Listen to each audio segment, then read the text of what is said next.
मेरे प्रिय आत्मा, संसार क्या है, क्यों है, किस लिए और किसके लिए? यदि इस प्रश्न पर विचार करेंगे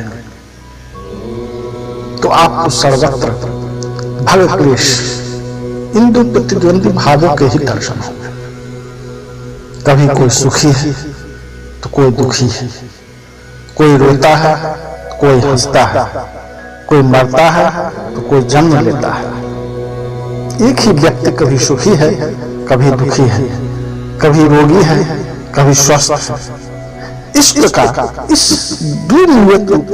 दुनिया में सदा सर्वत्र सब में दो बुद्ध भावों का उच्चावच परिवर्तन ही दिखाई देता है। संसार भगवत आनंद का भी क्षेत्र है, क्लेश किंबा क्लेश जनित दुख का भी क्षेत्र है। अमृत अमृत का एक ही स्थान में समन्वय हो रहा है। लीलाधर की लीला कि यही प्रत्यक्ष दर्शन है। दो प्रतिद्वंदी भावों के कारण एक ही विश्व क्षेत्र, धर्म क्षेत्र एवं कुरुक्षेत्र भेद से दो भागों में विभक्त हो रहा है। धर्म क्षेत्र भग क्षेत्र है, कुरुक्षेत्र क्लेश क्षेत्र है। आत्मा अमृत प्रधान है, विश्व नित्य प्रधान है। दोनों की समष्टि अहम शब्द से अभिनीत ईश्वर प्रजापति है। अमृतं चैव मृत्युश्च सदा सत्साहम् अर्जुन। आत्मानुयायी धर्म क्षेत्र रूप आत्मा का पक्षपाती है। विश्वानुयायी कुरुक्षेत्र रूप विश्व वैभव का पक्षपाती है। कुरु शब्द कर्म का सूचक है, धर्म शब्द अतीन्द्रिय ब्रह्म का द्योतक है। ब्रह्म कर्म दोनों अविनाभूत है। कर्म गर्भित ब्रह्म का ही नाम ब्रह्म है, यही आत्मा है। ब्रह्म गर्भित कर्म ही कर्म है, यही विश्व है। इस प्रकार आत्मा एवं विश्व दोनों संस्थाओं में ब्रह्म का यानी अमृत और मृत दोनों तत्वों के सत्ता सिद्ध हो जाती है। छत्र शब्द इस रहस्य को प्रकट करता है। छह का अर्थ है छाया स्थान, त्रे का अर्थ है त्राण स्थान। छाया स्थान है मृत्यु स्थान है, भय स्थान है बांध स्थान है, त्राण स्थान है अमृत स्थान है, अभय स्थान है, मुक्ति स्थान है। धर्म क्षेत्र भी अमृत मृत्यु क्षेत्र दोनों का समन्वय है। कुरुक्षेत्र में भी दोनों का समन्वय है। धर्म क्षेत्र ज्ञान क्षेत्र है, कुरुक्षेत्र कर्म क्षेत्र है। ज्ञान क्षेत्र ही ज्ञान योग है, कर्म क्षेत्र ही कर्म योग है। यदि ज्ञान योग का अर्थ सर्व कर्म परित्याग लक्षण संन्यास अर्थ समझा जाता है, इसे दूसरे शब्दों में ऐसे समझा जा सकता है कि ज्ञान योग को विशुद्ध ज्ञान में समझा जाता है तो भ्रांति है। इसी प्रकार कर्म योग का अर्थ आसक्ति पूर्वक कर्म परिग्रह समझा जाता है तो भी भ्रांति है।